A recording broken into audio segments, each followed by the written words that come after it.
बिहार में गठबंधन का एक साइड इफेक्ट यह भी है कि सभी दलों के लिए राहत की बात है कि उनके सामने पुराने उम्मीदवारों की दावेदारी कम हो गई है। 2014 और 2019 के लोकसभा चुनाव में एक बुनियादी फर्क है।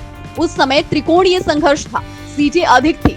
इस साल सीधे मुकाबले की तस्वीर बन रही है, सीटें कम हो गई हैं। सभी दलों के 2014 वाले उम्मीदवार इधर उधर हो गए हैं। इसके चलते कम सीटों के बावजूद पार्टी के वफादार लोगों को टिकट मिलने की गुंजाइश बनी हुई है। राजद में खुद ही कम हो गए 9 उम्मीदवार। राजद को ही ले लीजिए, 2014 में 27 उम्मीदवार थे, इनमें से 9 अपने आप कम हो गए। पश्चिम चंपारण के उम्मीदवार रहे रघुनाथ झा और शिवहर के अनवारुल हक गुजर गए। मधेपुरा के सांसद पप्पू यादव ने अपनी पार्टी बना ली। मुंगेर के प्रगति मेहता और आरा के उम्मीदवार रहे श्री भगवान सिंह कुशवाहा जदयू में हैं। महाराजगंज के प्रभुनाथ सिंह और नवादा के राजबल्लभ यादव सजायाफ्ता होने के चलते चुनाव नहीं लड़ सकते। पूर्व मुख्यमंत्री राबड़ी देवी सारण से लड़ी थी, वे विधान परिषद की सदस्य हैं। चुनाव लड़ने की दिलचस्पी भी नहीं है। पाटलिपुत्र की उम्मीदवार रही मीसा भारती राज्यसभा की सदस्य हैं, उनके चुनाव लड़ने पर फिलहाल संशय है।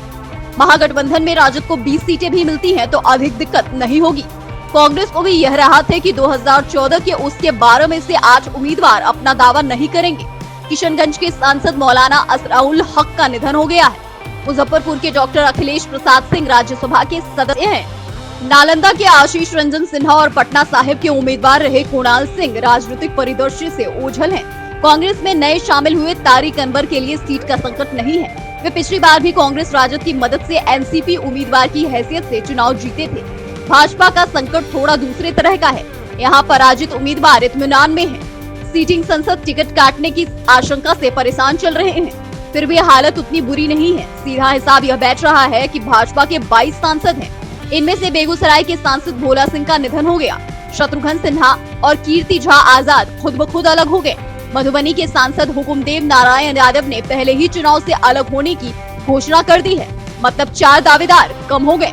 बचे हुए 18 के लिए भाजपा के पास 17 सीटें हैं। इनमें से कई ऐसे हैं जिनके बारे में पार्टी का आंतरिक सर्वे टिकट देने की सिफारिश नहीं कर रहा है।